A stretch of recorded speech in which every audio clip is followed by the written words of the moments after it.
Hello student. तो हम previous video में आपका यूनिट एंड डायमेंशन का न्यूमेरिकल बता रहे थे। किताब का नाम क्या था? Fundamental physics volume 1। राइटर का नाम है एस.सी. वर्मा। और पेज नंबर 9 से शुरू किए थे। कल 9, 10 हुआ। आज लास्ट पेज इसका होगा 11 पेज। जहाँ तक बनेगा बनाएंगे। तो आप किताब का PDF चल जाएगा बनाने के पहले, अब ख़त्म होने के पहले पेज नंबर 11 में देखिएगा उसका। तो कल हम जो क्वेश्चन लास्ट बताए थे वो था आपका क्वेश्चन नंबर 13। 12 को छोड़ दिए थे क्योंकि लंबा था, टाइम हो रहा था। 12 ही आगे पहले कर देते हैं, तब 13 से आगे वाला बताएंगे। क्वेश्चन है normal duration of ISC physics practical in ISC एक टाइम देता है नॉर्मल 100 मिनट। इस मिनट को कहता है एक्सप्रेस इन माइक्रो सेंचुरी। अब जैसा यहाँ ध्यान दीजिएगा, टाइम है 100 मिनट। अगर इसको बोलते सेकेंड में बदलो तो क्या करता तुम? 60 से गुना कर देता, सेकेंड बदल जाएगा। इसको 60 मिनट को अगर कहता घंटा में बदलता, जो कि तुम लोग पहले जानते हो, तो 60 से क्या करते? डिवाइड कर देते। लेकिन यहाँ पर क्वेश्चन क्या है? माइक्रो। माइक्रो को क्या से डिनोट करते हैं? मी। सेंचुरी, पहले हम मीनिंग समझा रहे हैं, ऐसे इसका मीनिंग आपका क्वेश्चन में दे दिया है कि कितना वैल्यू होगा। माइक्रो का मतलब होता है 10 का पावर -6, ये हो गया। और सेंचुरी का हिंदी होता है शताब्दी। तो शताब्दी कै साल का होता है? 100 साल का होता है। जैसे 1900 से 20 में जाएंगे तो कहेंगे एक शताब्दी। अभी बोलते हैं क्या चल रहा है? 21वीं शताब्दी। शताब्दी का मतलब 100 ईयर। सेंचुरी का मतलब हुआ 100 साल, 100 ईयर। तो ये तो बहुत ज़्यादा हो गया 100 ईयर। लेकिन इसलिए उसमें पहले क्या लगा दिया है? माइक्रो। मैंने उसमें मल्टीप्लाई क्या करेंगे? -6। एक माइक्रो को देखो म्यू से डिनोट किए शॉर्ट में। सेंचुरी बराबर 10 का पावर -6। कहाँ से हुआ? माइक्रो हटाने से। और सेंचुरी का मतलब 100 ईयर। ये हो गया, इसका मीनिंग हुआ। अब इसको हमको किस में बदलना है? मिनट में। देखिए तो मिनट में कैसे बदलेंगे? पहले एक साल में कितना दिन होगा? 365। अभी किस में बदल दिए? दिन में। एक दिन में कितना घंटा होगा? 24। तब क्या में बदल दिए? घंटा में। और एक घंटा में कितना मिनट होगा? 60 मिनट। अब क्या में बदल गया? मिनट में। बोलता सेकेंड में, तो एक और 60 गुना करते हैं। इतना मिनट हुआ एक माइक्रो सेंचुरी। अब देखो इतना मिनट बराबर एक माइक्रो सेंचुरी, इसलिए 100 मिनट कितना होगा निकाल लोगे तो 100। देखो इसलिए एक माइक्रो उतना हुआ, तो एक मिनट बराबर 1/10 का पावर -6, फिर 100, 365 गुना 24 गुना 60। एक माइक्रो सेंचुरी इतना मिनट, इसलिए 1 मिनट डिवाइड कर दिए।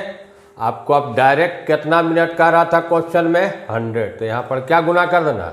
100। अब देखो इधर से हम कुछ पावर वावर काट देते हैं तुमको।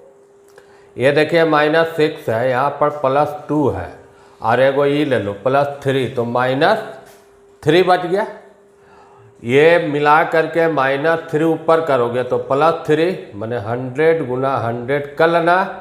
और नीचे में हो जाएगा 365, 24 गुना 6। ये बदल गया। ये जो आंसर हुआ ये 100 मिनट इतना माइक्रो सेंचुरी। समझ में आ गया? पहले एक माइक्रो को मिनट में बदल दिए, फिर 1 मिनट कितना माइक्रो सेंचुरी हुआ निकाल दिए। और आपको जितना मिनट बोलता है उतना मल्टीप्लाई कर दीजिए और सॉल्व कर लीजिएगा, तो इसका आंसर आ जाएगा। तो ये था क्वेश्चन 12। 13 हम कल ही बता दिए थे। अब आते हैं आपको क्वेश्चन नंबर 14 में। देखो 14 से अब जो आगे वाला रिलेशन है, मैंने क्वेश्चन जो है रिलेशन वाला है। रिलेशन वाला क्या बोले थे, जिस फिजिकल क्वांटिटी पर डिपेंड करेगा पावर एबीसी देना, डायमेंशन मेथड से एबीसी का वैल्यू निकाल लीजिएगा। क्वेश्चन 12 का आता है kinetic energy of rotating body depend upon angular momentum I and angular speed omega. Relation भी दे दिया है, आई का वैल्यू क्या है, मोमेंट ऑफ इनर्शिया क्या है, ओमेगा दिया हुआ है। अब क्वेश्चन समझाते क्या कहता है। इनर्जी एक रोटेट करा उसका डिपेंड करता मोमेंट ऑफ इनर्शिया आई से डिनोट किए, ए पावर दिए, एंगुलर स्पीड ओमेगा, तो ई बराबर के आई ए ओमेगा बी। ऐसे इक्वेशन बना लिया और किताब में क्या किया, क्वेश्चन में इक्वेशन बना के दे दिया, यहाँ तक तुम लाओगे। अब रहा कि इसका डायमेंशन इक्वेशन, इसका डायमेंशन, इसका पुट करोगे तो साइड में लिख दिया जो मोमेंट ऑफ इनर्शिया नहीं जानता तो स्पेयर का कहता है mr स्क्वायर होता है। तो ये तो कांस्टेंट हुआ, मास का m, रेडियस का ये हो गया, ये मोमेंट ऑफ इनर्शिया का डायमेंशन इक्वेशन हुआ। अब क्या कीजिए, दोनों साइड डायमेंशन इक्वेशन पुट कर दो। एनर्जी का ml स्क्वायर टी माइनस 2, आई का क्या बताया ml स्क्वायर, पावर क्या है, ओमेगा का टी माइनस 1, पावर क्या है b, तो हो गया एम ए एल का पावर देखो वहाँ से 2a और टी का पावर माइनस b। मैक्सिमम कितना फैक्टर पर डिपेंड करता है, 3 फैक्टर का रिलेशन हम निकाल सकते हैं, 2 वाला भी निकाल सकते हैं, 1 वाला भी निकाल सकते हैं। इसमें इक्वेशन 3 ही बनेगा और सबसे एक ही वैल्यू आया। ए का वैल्यू क्या आया 1, यहाँ से भी वही आएगा 2a बराबर 2, तो ए बराबर यहाँ से कितना आया 1, ए का वैल्यू 1 आया, माइनस बी माइनस 2, तो बी का वैल्यू क्या आया 2। रिलेशन अगर बोलेगा तब आंसर दीजिएगा के आई का 1 आई ओमेगा स्क्वायर। ऐसे क्वेश्चन में आपका ये है ए और बी का वैल्यू निकालिए, तो ए का वैल्यू 1 हो गया और बी का वैल्यू 2 हो गया। और लास्ट में रिलेशन बोलता तो इक्वेशन 1 में पुट कर देते तो रिलेशन निकल जाता है। ये था आपका क्वेश्चन नंबर 14 हो गया। एक क्लास कल तक चलेगा 15, ये 15 में कहता है वो भी रिलेशने वाला है। Theory of relativity, mass can be converted into energy, energy obtain is proportional to certain power mass m and velocity of light c. Drive relation by dimensional method. कह रहा है कि एनर्जी जो मास में कन्वर्ट होता है मास पर डिपेंड करता है, लाइट का वेलोसिटी को क्या से डिनोट करते हैं c, पावर क्या दिया b, तो k m का पावर a b। अब दोनों साइड डायमेंशन पुट कर दिया, M L square T minus 2, mass का m, velocity L T minus 1 B, तो इधर से हो गया M A L B T minus B. अब कहीं से भी b का मान निकालोगे एक ही निकलेगा, a बराबर तो डायरेक्ट 1, b बराबर 2 माइनस b बराबर माइनस, माइनस कट गया तो समझिए फाइनली a1 आया, b का मान क्या आया 2 और वहाँ पुट कर देना, तो e बराबर के एम सी स्क्वायर। हम छोटा रिलेशन था निकल गया। 15 नंबर समझ गए। अब 1-2 क्वेश्चन इसमें और है।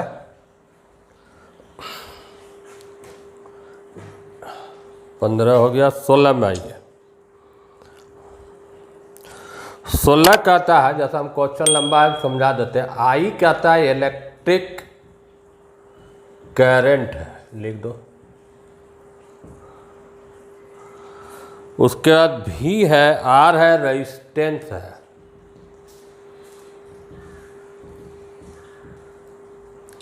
भी है पोटेंशियल डिफरेंस है, और क्वेश्चन है product of these 2 quantities is equal to third और दिस इज ओम्स लॉ। अब किसी दो को मल्टीप्लाई करो और वो तीसरे के बराबर हो जाएगा, जो भी मल्टीप्लाई करेंगे वही आपका क्या है, ओम्स लॉ है। जबकि आर का डायमेंशन दिया हुआ और भी का डायमेंशन दिया हुआ, आप किताब से नहीं लीजिए, आप डायरेक्ट लीजिए, बनाइए। आई का डायमेंशन इक्वेशन तो आइए लिखोगे या बोले ये लिखिएगा, रेजिस्टेंस और भी फिर से निकाल लेते हैं। भी बराबर डब्लू वाई क्या था, क्यू, तो M L square T minus 2, charge का अगर आई लिखते हो तो सब जगह आई लिखो, आई टी, तो M L square T minus 3 I minus 1, भी का हो गया। और आर बराबर क्या होता है, भी बट आई, तो इसमें भागा दे दीजिएगा, आई से भागा दोगे तो आई माइनस क्या होगा 2। और इलेक्ट्रिक करंट आई का क्या लीजिएगा, आई का आई लीजिए, तीनों का हम लिख दिए। अब क्वेश्चन समझिए क्या कहता है। क्वेश्चन कहता है किसी भी दो को मल्टीप्लाई करो, अगर वो तीसरे के बराबर आ जाता है तो वही आपका क्या है, ओम्स लॉ है। अगर हम आई आर को गुना कर देंगे और उसका डायमेंशन भी के बराबर आ गया, आर भी को गुना करके आई के बराबर आया, या एक ऑप्शन क्या रहेगा, आई इंटू भी कीजिएगा तो आर के बराबर आ जाए। तो जिसमें आपका इक्वेशन डायमेंशन सेट करेगा वही आपका ओम्स लॉ है। जैसे मान लिया पहला ऑप्शन ले रहे हैं, वैसे आप प्रोपोर्शनल करके ही बना सकते हो, लेकिन यहाँ मल्टीप्लाई करके देखो, आई आर का क्या निकाला है, M L square T minus 3 I minus 2, तो क्या हो जाएगा, M L square T minus 3 I minus 1। अब इसको मिलाइए, देखिए किसके बराबर है, भी के बराबर है, भी का डायमेंशन, ये वाला करेक्ट है, ओम्स लॉ हुआ। और बाकी ऑप्शन नहीं होगा। तो मान लो हम गुना करते हैं आई इंटू भी, तो आपको नहीं आ सकता, भी का वैल्यू क्या है, आई आई रह गया, भी का value M L square T minus 3 I minus 1, I cut जाएगा, तो क्या बचेगा, ई आया। ई क्या आर के बराबर है, नॉट इक्वल टू आर। यह गलत हो गया, ई सेट नहीं किया, पहला सेट किया। एक ऑप्शन और आपको चेक कर देते हैं, एक ऑप्शन और क्या बच गया, आर इंटू भी तो कभी नहीं आएगा आई के बराबर, आर इंटू भी कीजिएगा तो आर और भी में देखो मास है, ये M L square T minus 3 I minus 1, फिर है M L square T minus 3 I minus 2। ये तो साफ नज़र आ रहा है, नॉट इक्वल टू क्या आएगा, आई।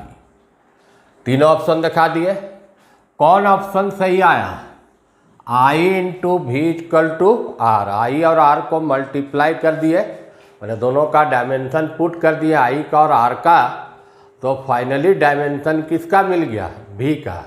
भी क्या है, पोटेंशियल डिफरेंस, और यही आपका क्या हो जाएगा, ओम्स लॉ होगा।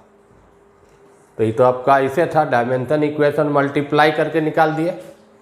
तो 16 क्वेश्चन समझ गए। अगला क्वेश्चन में आते हैं, अगला भी आपका रिलेशन वाला ही है।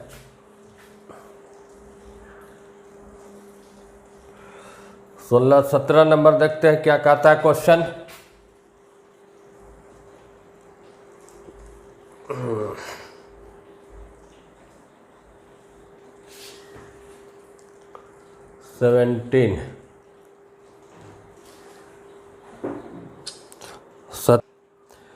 Frequency of vibration of a string depend upon length between two nodes, tension F, mass per unit length m.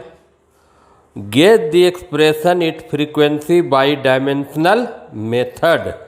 L है, F टेंशन को, अब देखो हम समझाते हैं क्या कर रहा है। स्ट्रिंग मीन्स धागा होता है, ये 11 में पढ़ना है, ऑक्सीलेशन, वेव एंड ऑक्सीलेशन में। एक धागा को अगर 2 पॉइंट पर एकदम टाइट करके बांध के इसको प्लक कर दिया, इसे उठा दिए, तो देखते हो कि रस्सी उसी का कपड़ा पसारते हो तो क्या करने लगता है, वाइब्रेट करता है, ऊपर नीचे वाइब्रेट करता है। तो जब वाइब्रेट करता है तो एक वाइब्रेशन में जो समय लगता है उसको क्या बोलते हैं, फ्रीक्वेंसी। एन से डिनोट करो या न्यू से। तो कह रहा फ्रीक्वेंसी जो होता है स्ट्रेच स्ट्रिंग का लेगा। ये डिपेंड करता 3 चीज़ पर। क्वेश्चन हम लिख देते हैं, क्या है मीनिंग उसका। पहला एल क्या कह रहा है, ये जो ऐसे वाइब्रेट करेगा इसको नोड कहेंगे, उसके बीच का दूरी, या समझो लेंथ ऑफ स्ट्रिंग का लंबाई। दूसरा कहता है एफ क्या है, टेंशन मैंने फोर्स समझना, ऐसे ही लिखा हुआ टेंशन, तनाव मीन्स ब्रैकेट में लिख देते हैं फोर्स, इसलिए इसको क्या से डिनोट किया, एफ। सी एम मास नहीं है, उसके साथ जोड़ा हुआ मास पर यूनिट लेंथ। अब इसका रिलेशन आपको डायमेंशन मेथड से निकालना है।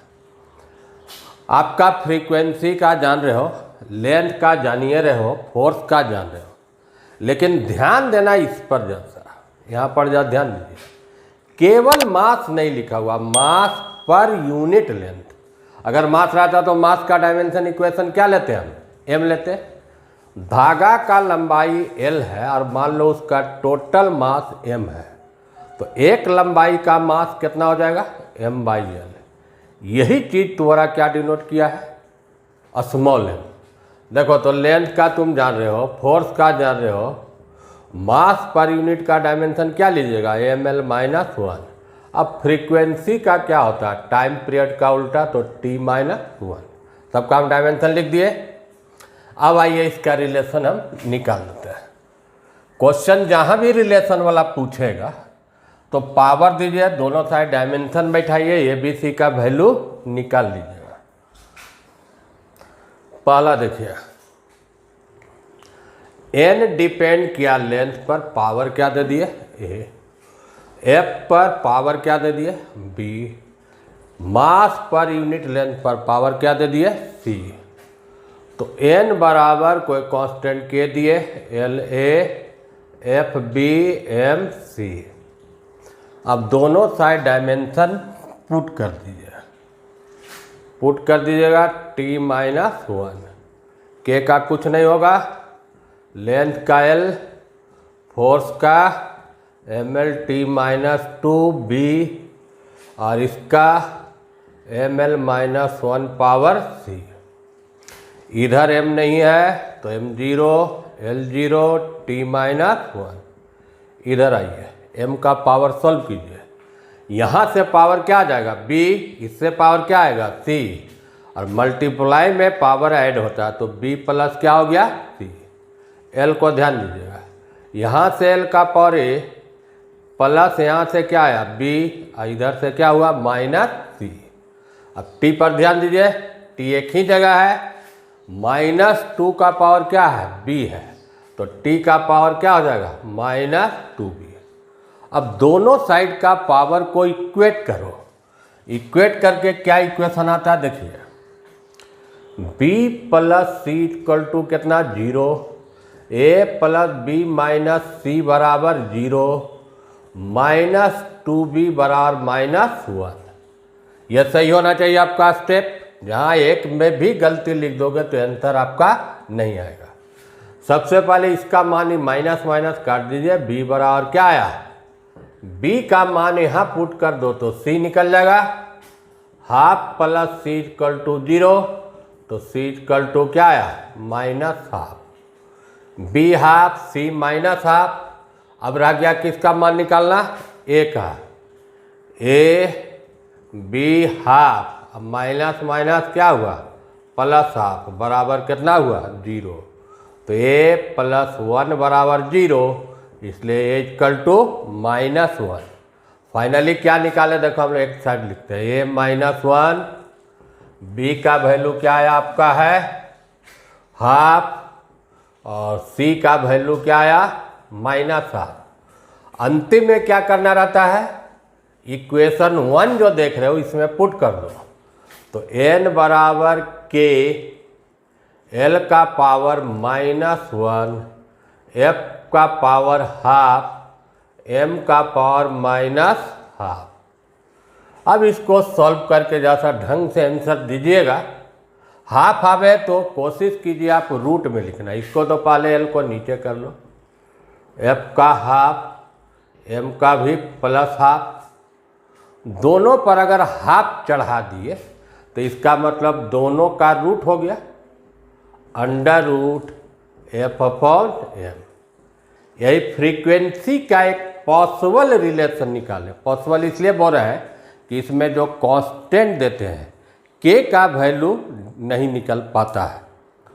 तो इस ढंग से आप देखें कि कुछ क्वेश्चन शुरू में क्या दिया, पहला 1 से 6 तक क्या बताया, इसमें डायमेंशन इक्वेशन निकालना, 7 से लेके 12 तक लगभग या 13 तक क्या था, यूनिट को कन्वर्ट करना, और 14 से अभी तक जो बताए वो क्या क्या क्वेश्चन था, रिलेशन निकालना, ABC पावर देके। अब एक यूजेज और क्या बच गया तुमको, चेक करना। तो चेक करने के लिए क्या होता है, लेफ्ट साइड का डायमेंशन और राइट साइड का डायमेंशन देख लेते हैं, बराबर आएगा।